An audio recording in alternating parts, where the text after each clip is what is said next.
여러분, 참 이 세상에 정보가 흘러 넘칩니다. 인터넷을 뒤집으면 별의별 정보가 다 있죠. 그러나 여러분, 거기에는 유용한 정보도 있고 해로운 정보도 있습니다.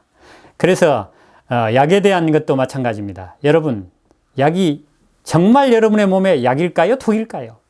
약은 필요할 때가 있습니다. 병이 있으면 어쩔 수 없죠. 혈압이 너무 높은데 그냥 약 안 먹고 버틴다? 그거는 무모하고 미련한 짓입니다. 일단 병이 있다면 약은 써야 되지만 정말 약을 써야 될 때만 쓰고 쓸 약만 써야 되지 무턱대고 쓰는 것은 절대 몸에 좋지 않습니다. 심지어는 제가 신부전 환자들을 돌보는데 신부전 환자들이 약을 한 보따리씩 먹습니다. 그야말로. 그런데 그 약들을 먹음으로 인해서 그 약은 여러분의 몸에 거의 다 독입니다. 독이다 보니까 물이 필요해요. 근데 신부전 환자들을 의사들이 뭐라고 이야기해요? 약 물 못 맞게 합니다. 몸무게 늘어난다고. 몸무게 늘어나면 혈압이 늘어나죠, 당연히. 그러나 여러분, 물은 드셔야 됩니다. 더군다나 신장 투석을 하면서 일주일에 3-4번 투석을 하는데 물을 안 드시면 어떻게 되겠어요? 그래서 물을 몽땅 드시면 뭐예요? 몸무게 늘어나죠. 늘어나면 병원에 가면 의사들이 뭐라고 호통을 치죠. 왜 이렇게 몸무게 늘어왔느냐? 여러분의 몸에 목이 마르다는 것은 몸에 물이 필요하다는 증거입니다. 그걸 억지로 안 마시면 몸에 많이 망가지는 거예요. 그래서 물은 저는 신장 환자에게 충분히 마시라고 이야기를 합니다. 그런데 문제는 모든 의사들이 물을 못 마시게 합니다. 소금은 또 어떻습니까? 먹어야 돼요? 먹지 말아야 돼요? 먹어야 됩니다, 여러분. 근데 의사들은 또 뭐라 그래요? 소금 못 먹게 합니다. 현미 먹으라 그래요? 못 먹게? 못 먹게. 칼륨 많다고 채소 먹게 해요? 못 먹게? 못 먹게. 그러나 여러분, 그 모든 것들은 드셔야 됩니다. 무조건 드시는 건 물론 안 되죠. 아니, 포타슘 높으면 뭐 심장이 멎어가지고 죽을 수도 있다는데요? 그게 사실일까요? 그렇지 않습니다, 여러분. 제가 돌보는 환자 한 분은 크레아틴이 10급 정도가 되고 포타슘이라고도 이야기하죠. 9가 돼요. 심장마비 왔을까요? 안 왔을까요? 안 왔어요. 왜? 제가 하란 대로 현미 콩밥 먹고 운동하고 땀 흘리고 그냥 열심히 일하고 그러니까 문제가 없다니까요.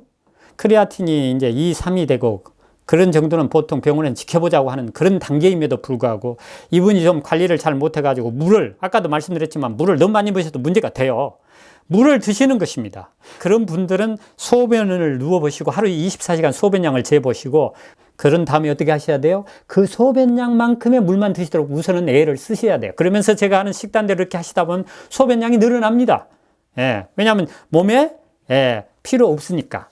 그러나 기존의 병원에서 그렇게 허락합니까? 절대 그렇지 않습니다. 기존의 병원에서는 한 번 망가진 신장은 절대 회복될 수 없다. 그러므로 이 수치가 올라갔다 내려갔다 하는 건 전혀 의미가 없다고 이야기하지만 의미가 있습니다. 제가 하는 대로 이렇게 하셔서 신장 기능이 좋아지고 소변량이 늘어남에 따라 투석 횟수를 줄이고 시간도 줄이고 그렇게 해서 지금 저에게 지금 투석받는 분들은 어떤 분은 일주일에 1번, 어떤 분은 2번, 어떤 분은 3번, 어떤 분은 4번도 하는 것이 있어요. 그 몸의 상태에 따라. 그러니까 그거는 그것의 어떤 수치에 중요한 것이 아니고 소변량이나 키나 신장이나 이런 것들을 다 고려해서 해야 되는 것이냐. 여러분 생각을 많이 하셔야 돼. 여러분 건물이 크면 그만큼 노폐물이 많이 나오니까 어떻게 하겠어요? 자주 청소를 해줘야겠죠. 그러나 건물이 작은 거는 청소하는 것이 기관이 크다면은 적게 해도 문제가 없잖아요. 우리 몸도 똑같습니다.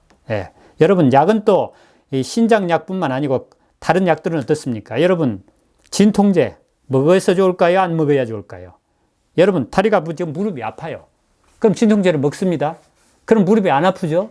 그러면 이 진통제를 먹은 분은 무릎은 지금 나았습니까? 안 나았습니까? 안 나았어요. 다만 진통제를 먹음으로 통증만 모르게 할 뿐이야. 그러니까 안 아픈 줄 알고 많이 움직이면 이 무릎이 더 상하겠어요? 덜 상하겠어요? 이게 약입니다. 그러니까 약은 너무 힘들면 드시긴 드셔야 되지만 이 무릎이 아프면 쉬는 게 정상이에요. 그리고 쉬면서 약을 안 먹고도 이렇게 움직일 만큼만 움직여가지고 그 다음에 이제 거기다가 뭐 다른 치료를 하면 좋겠죠. 여러분 또 고혈압 약은 어떻습니까?